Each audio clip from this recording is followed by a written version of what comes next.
नमस्कार, विट्ठल भाई Patel inter college Sirathu Kaushambi की ऑनलाइन क्लास में सभी छात्र छात्राओं का स्वागत है। कल की क्लास में हमने सार्थक अंक से संबंधित कुछ बताया था। सार्थक अंक की परिभाषा बताए थे। फिर इसके बाद सार्थक अंक से संबंधित हमने जो है सार्थक अंक की विशेषता बताया था। और इसी क्रम में कल का वीडियो भाई देख लीजिएगा, तब जाके आप सार्थक अंक समझ पाएंगे। तो यहाँ से जो है इसी क्रम में आज हम क्या बताएंगे, सार्थक अंकों की पहचान करने का नियम। सार्थक अंक की पहचान करने का क्या है नियम। तो इसमें जो है 5-6 नियम है, 6-7 नियम है शायद। तो इसको यदि हम ले रहे हैं नियम को, हम जो है ये नियम लिखने के लिए वैसे बहुत कम आते हैं, लिखने के लिए नहीं आते। बेसिक रूप से इनसे छोटे छोटे सवाल आते हैं, अति लघु उत्तरी में सवाल आते हैं। 1 नंबर में सवाल जरूर आता है अति लघु उत्तरी में, किस अंक दे दिए जाएंगे, पूछ लिया जाएगा अर्धवार्षिक या वार्षिक परीक्षा में कि कितने सार्थक अंक हैं। इसी प्रकार कोई भी आप जो है प्रतियोगी परीक्षाओं में जाएंगे तो उसमें भी सार्थक अंक पूछे जाते हैं। तो ये जो है सार्थक अंकों की पहचान करने का नियम, हमें जो है नियम ध्यान रखना है, ना कि इसको रटना है ना कि याद करना है। तो नियम आप ध्यान रखेंगे तो कौन सा नियम होगा, ध्यान रखेंगे भाई, सार्थक अंकों की पहचान करने का नियम। पहला नियम क्या होता है, पहला नियम ध्यान देंगे भाई, संख्या में आने वाले किसी संख्या में आने वाला प्रत्येक अशून्य अंक, आने वाला प्रत्येक अंक कह लें, किसी संख्या में आने वाला प्रत्येक अंक सार्थक अंक होगा।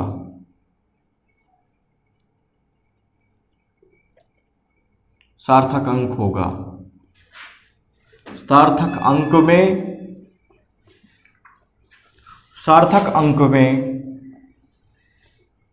अंक में दशमलव की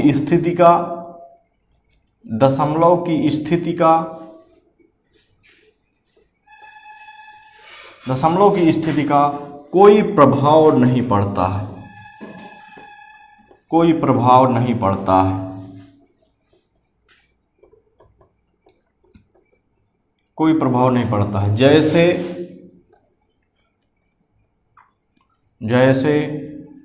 3540 में कितने सार्थक अंक होंगे भाई, कितने सार्थक अंक होंगे।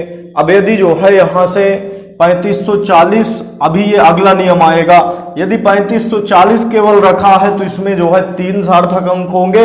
यदि जो है 3540 मीटर कह दिया जाए या 3540 किलोग्राम कह दिया जाए, इसके साथ मात्रक लगा दिया जाए तो ये शून्य भी क्या आ जाता है, सार्थक अंक आ जाता है। तो किसी संख्या में आने वाला प्रत्येक अशून्य अंक, इसको शून्य को अभी अगले नियम पर आएगा तो इसको 4 कह लें। तो 3544 में कितने 4 सार्थक अंक होंगे। 4 सार्थक अंक हैं 3544 में, कितने 4 सार्थक अंक हैं। इसके बाद जो है इसी प्रकार दशमलव यदि लगा दे 3.525 में भी कितने हैं 4, कितने भाई 3 1 4, 4 सार्थक अंक हैं। 4 सार्थक अंक हैं। ये जो है हमारे पास ही पहला नियम हो गया। नियम दूसरा क्या है, नियम दूसरा ये है, ध्यान दीजिएगा भाई, दशमलव तथा दशमलव व दशमलवहीन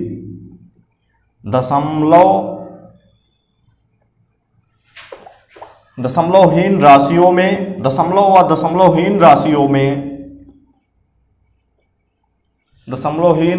में, राशियों के बीच में, राशियों या संख्या कह सकते हैं, दशमलव व दशमलवहीन संख्याओं के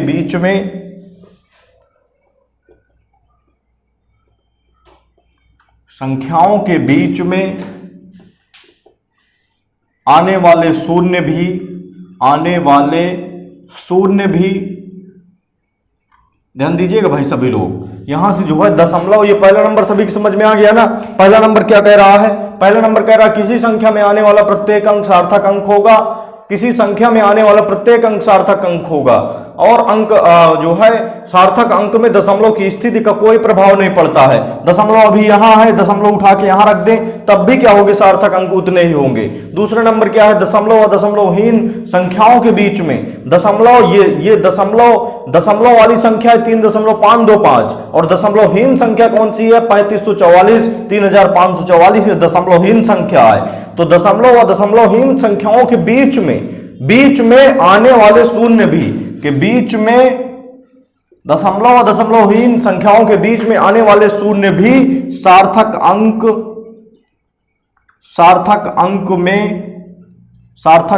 होते हैं, सार्थक अंक होते हैं। जैसे ध्यान दीजिएगा भाई, जैसे कह दिया जाए 12,000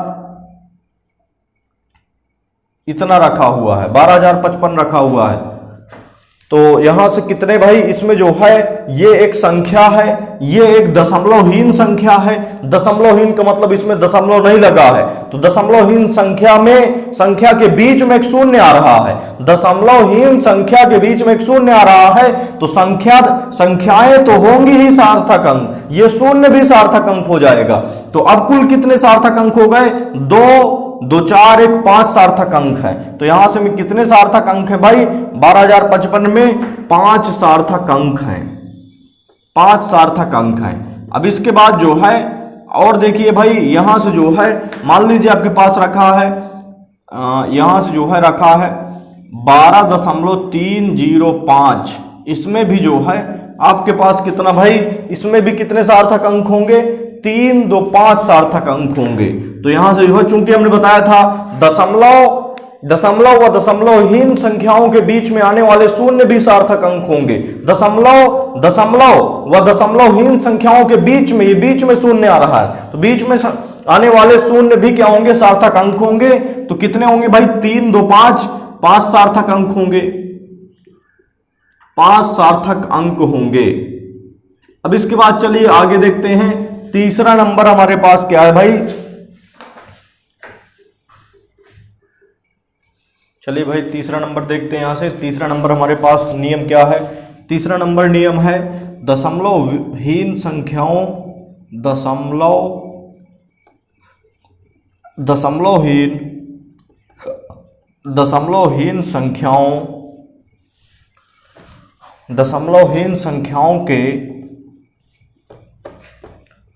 दशमलवहीन संख्याओं के अंत में, दशमलवहीन संख्याओं के अंत में दाईं ओर, दशमलवहीन संख्याओं के अंत में दाईं ओर आने वाले सभी, दशमलवहीन संख्याओं के अंत में दाईं ओर आने वाले सभी शून्य सार्थक अंक नहीं होते हैं, सार्थक अंक नहीं होते हैं, नहीं होते हैं। ध्यान से देखिएगा भाई, दशमलवहीन संख्याओं के अंत में दाईं ओर, दशमलवहीन संख्याओं के अंत में, दशमलवहीन संख्या तो आप समझते हैं ना, जो पूर्णांक होते हैं, दशमलवहीन संख्याओं के अंत में दाईं ओर आने वाले सभी शून्य सार्थक अंक नहीं होते हैं। जबकि ये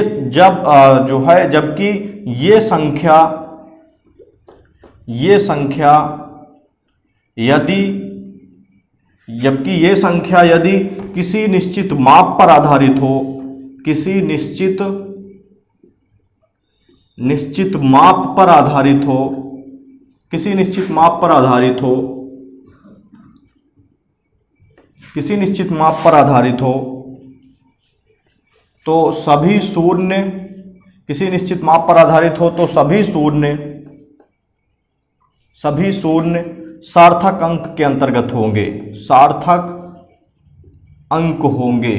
इसका उदाहरण समझते तो आपको आराम समझ में आ जाएगा। देखो, जैसे हमारे पास कंडीशन क्या है भाई, जैसे आपसे कहा जाए, ध्यान दीजिएगा, जैसे आपसे कहा जाए कि जो है हमारे पास क्या है 12,400, 12,400 में ध्यान से देखिएगा भाई, बताया गया है कि दशमलवहीन, ये एक दशमलवहीन संख्या है, दशमलव नहीं है इसमें, दशमलवहीन संख्याओं के अंत में ये दशमलवहीन संख्या 124 है, इसके अंत में दाईं ओर 2 शून्य है। ध्यान से देखिएगा भाई, दशमलवहीन संख्या कितनी है? 124, इसके अंत में 124 के अंत में कितने? दाईं ओर उधर होता है और बाईं ओर इधर की तरफ होता है। तो दशमलवहीन संख्या 124 है, इसके अंत में दाईं ओर किधर? उधर की तरफ 00 है। तो दशमलवहीन संख्या के अंत में दाईं ओर आने वाले सभी शून्य सार्थक अंक नहीं होते हैं, बिल्कुल ध्यान रखिएगा, यह नियम काफी महत्वपूर्ण नियम है भाई, इसी से सवाल काफी जो है कभी कभार आ जाते हैं। तो दशमलवहीन संख्या 124 है, इसके अंत में आने वाले जितने भी शून्य हैं वो क्या होंगे? सार्थक अंक नहीं होंगे।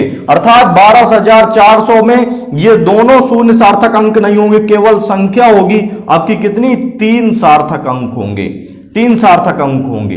अब यदि यहां से कंडीशन लग जाए, कंडीशन क्या लग जाए कि जो है यदि जो है यहां से आगे, जबकि ये संख्या यदि किसी निश्चित माप पर आधारित हो, ये संख्या यदि इस संख्या का निश्चित माप पर आधारित हो, माप पर आधारित का मतलब यदि ये संख्या जो है 12,400 जो है मीटर कह दिया जाए, ये जो है लंबाई का मापन हो रहा है, माप का मतलब निश्चित माप का मतलब संख्या जो है किसी राशि का मापन कर रही हो यहां से, जबकि ये संख्या यदि किसी निश्चित राशि का क्या कर रही हो? मापन कर रही हो।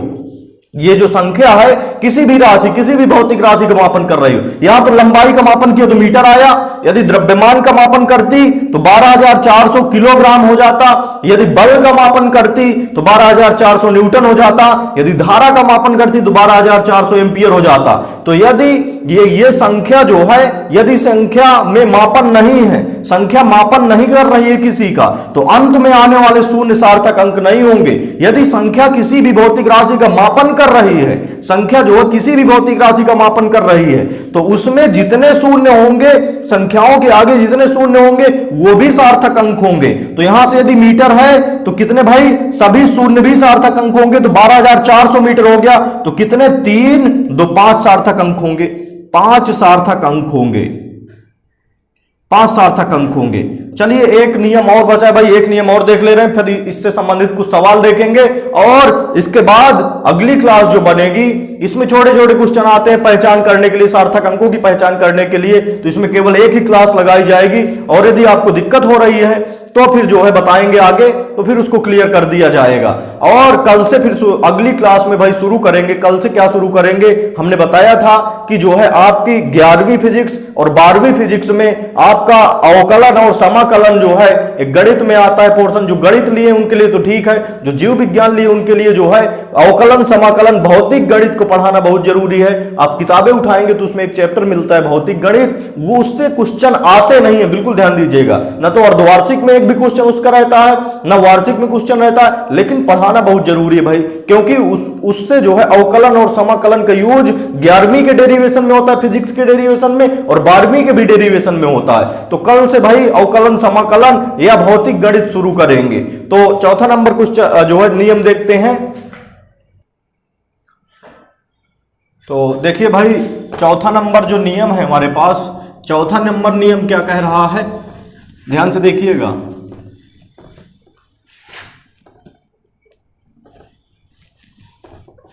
चौथा नंबर नियम है हमारे पास, ध्यान दीजिए भाई सभी लोग। चौथा नियम ये कहता है कि दशमलव वाली संख्याओं में दशमलव वाली संख्याओं में